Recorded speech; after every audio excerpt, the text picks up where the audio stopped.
Qo'shni ayol bir kunda o'zidan o'zi g'oyib bo'lib qoldi. Qachon uni oxirgi marta ko'rganimni umuman eslay olmayman. O'sha ayol eri uyga har xil narsalar tashiyotganidan doim shikoyat qilib kelardi. U erkak esa tosh tashirdi. Avvaliga bu katta burchakli qoya toshlar edi. Keyin esa u kichikroq, lekin yirik bo'lgan shag'alga o'xshash toshlarni qoplab tashiy boshladi. Uyda u ularni jimjit yig'a boshladi. Mayli, odam g'alati minerallarni yig'a boshlardi, kim biladi deysan. Bu nima edi?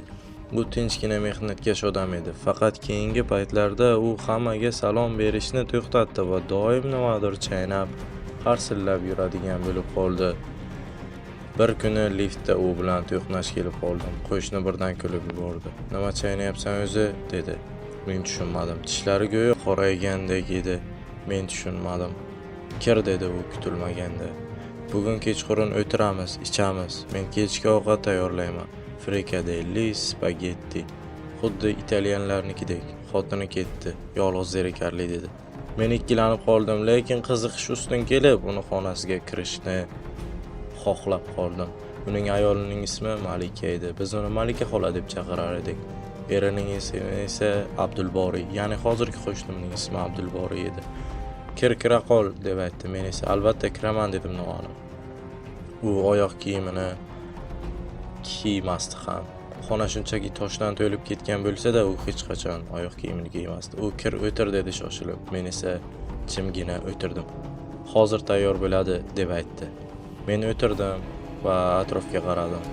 Lampochka juda xira yonardi. U esa lekin ovqat qilishdan to'xtamasdi. Qo'llari avvalgidan ozg'in edi. "Malika xola qani?" deb so'radim. Qo'shni qovog'ini soldi. Tovada nimadir aralashtirar ekan. "Ketdi" dedi u qisqa. Mening bu qiziqishimga chiday olmadimi, meni telba devona deb boshladi. Toshlar unga xalaqit berardi. "Tushunmayapsanmi? Toshlar."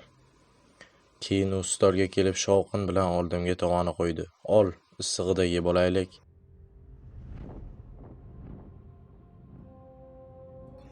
Men frikadellarga qaradim. Tumaloq juda silliq, qalin pomidor sousida, usti esa qarsildoq qobiq bilan qoplangan edi. Men bittasini vilka bilan sanchmoqchi bo'lganimda, shunchaki vilka sirg'alib ketdi. Bu esa juda g'alati. U juda qattiq edi, hatto vilka sinib ketay deb qoldi. Men hayron bo'lib qo'shnimga qaradim. U esa qovog'ini soldi. "Yaxshi pishganmi?" deb so'radi u sokin ovozda.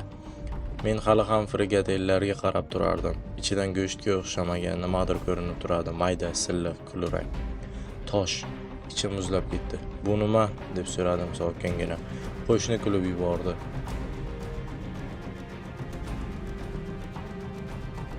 Endi u ochiqchasiga kulayotgan edi. "Tushunmayapsanmi endi?" dedi u. "Ular ham yeyiladi." U stol ustidagi boshqa frikadellarga bittasini oldi va og'ziga soldi. Tishlari bilan qattiq qarsillatib chaynay boshladi. Xuddi oddiy ovqatdek. Avvaliga qiyin bo'ldi, keyin esa hammasini yuta boshladi.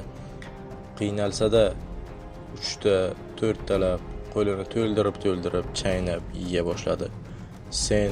Sen telba bo'lib qolibsan, Abdulboriy" dedim zo'rg'a. U birdan jiddiylashdi. "Yo'q" dedi past ovozda. "Bu tabiiy." Meni chaqirdi. "Kimlar?" U boshini pasaytirdi. "Toshlar." Shu payt oyog'im ostida yana nimadir qarsilladi. Men pastga qaradim va qo'shni xonaga o'tib ketib qoldim. Shunda orqa tomonda bir stol turardi. Stolga men qaraganimda bir narsani ko'rdimki, u Malika xola edi. Abdulboriy shunchaki jinni edi. U xohlamasa-da Malika xolaga ko'p toshlarni yuttirgan. Shu sabab u o'lishiga ozgina qolgan.